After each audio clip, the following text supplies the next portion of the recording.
If you watched the last video, you will know that our previous race ended with a broken car and broken dreams. This is our first experience having our car break down mid-race. I mean, this is endurance racing and broken cars are a part of it. We knew the problem was related to a blown diff. It was noisy and it was leaking.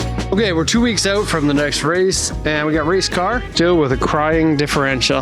Oh, all my oil is gone. I don't know what happened.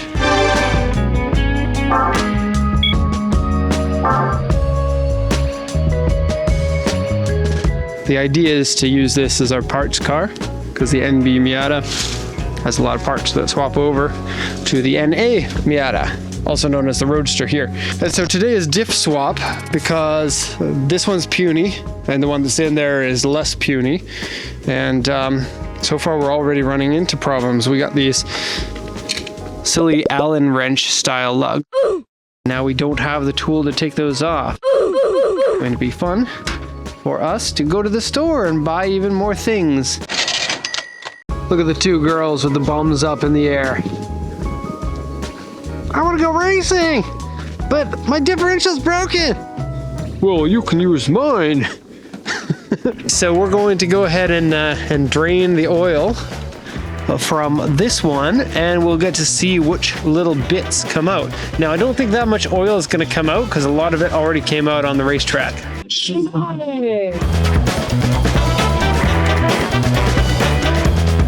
metal on the magnet.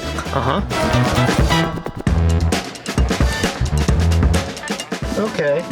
I want to see destroyed bits inside.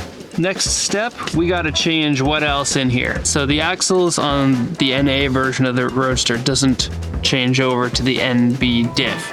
And so these axles got to go. That drive shaft has to go.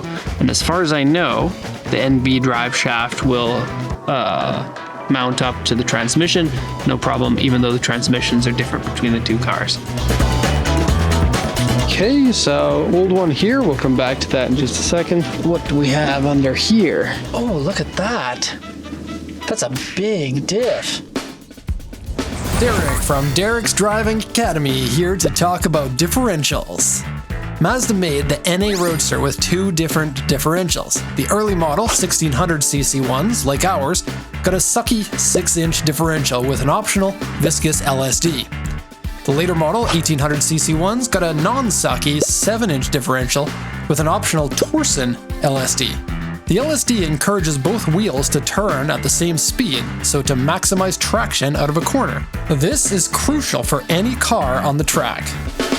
The bigger 7-inch differential with a larger ring gear allows for more abuse on the track. In fact, the internet says you can go well over 200 horsepower without worrying about reliability. Let's go over the three basic types of LSDs. The viscous LSD works via friction discs in a fluid housing. It offers a softer engagement but has troubles with overheating if using them in extreme circumstances. Once overheated, they become inconsistent and might only partially lock, making them not very good on the track, but an excellent choice for a street-driven car. Viscous LSDs last about 100,000 to 150,000 kilometers and aren't serviceable. They die gracefully by gradually getting worse at locking up. The Torsen LSD is a geared LSD which uses spiral-shaped worm gears that engage based on a difference in torque between the wheels. These offer several benefits over the viscous LSD.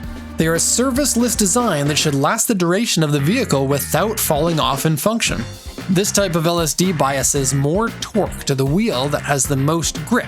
It also has a pretty big hidden problem. If one wheel is ever up in the air, like you jumped an apex curb, you get 0% power to the ground, as it will give all the power to the one wheel in the air. The final LSD type is the clutch style or the plate style diff. This is the big boy LSD that works best when racing or drifting. These work just like a manual transmission with a multi-plate clutch, except there are usually over 20 plates. No Roadster ever came with one of these from factory. These offer the strongest lock and are tunable to give different levels of lock in different circumstances.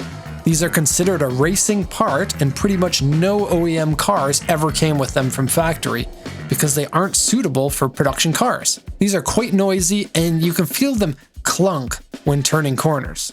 Like a car's clutch, these will wear out, but you can usually run them for some time before this is a problem. There's no denying this type of LSD is a big step up from the viscous or the torsion type LSD. The difference is measured in seconds per lap.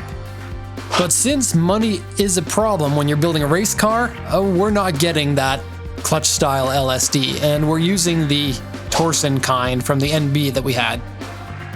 Now that you're an expert on differentials, let's have a look at how destroyed the old one is. We shall survey the damage. Okay, so you had a good look at this, right? Yeah. So it's just these two teeth that came off of it? Well, it's the 3 and then the pinion. The pinion's stripped out on the backside. Uh-huh. So what I'm willing to bet, something came loose on this, jammed itself in the pinion, and then it broke all the teeth off. Mm-hmm. And then there are little bits in here, a whole bunch of them, if you look carefully. Pulled part of the case off right here, and then it broke it, and then there's actually that piece of the ring gear down stuck in that case. This is the not fun stuff version. The fun stuff version comes with 1.8, and that's what's inside the car. And so we got 5 more days until you get to experience some fun stuff too. Differential has been put in thanks to Brendon. Thank you for that. The car's kind of set up now, ready to go. Surprise bonus, we have the hubs coming from this car to go onto this car, and they are 0.5 centimeter wider, so we get a little bit more track here. Suspension hasn't settled down yet. And while we're at it, I'm gonna change the air filter here. Everybody's favorite HKS air filter. Yeah, I like that giant hole right in the middle. That's how you get the most amount of power. See, there's no disruption in the airflow with this one. Yeah, these air filters, they say you're supposed to change them every 10,000. And then this one here is different from that one. And that's just one type of foam all the way. Oh no, 2 types of foam it looks like. But see, this new one has 3 types of foam in it. I wonder how much of this got sucked into the engine while we were racing. Maybe that's why we got last place. Well, Terry, I don't know. In fact, I don't even know how you do that. just kind of get in there gently. Oh, look at how cool we are now. This is the first time I've ever replaced an aftermarket air filter. Usually I just leave on whatever is on there, but... That's pretty bad, dude. Ouch! In the next video, we will be taking the Roadster back to the track for our 3rd race. This time, it rained like crazy.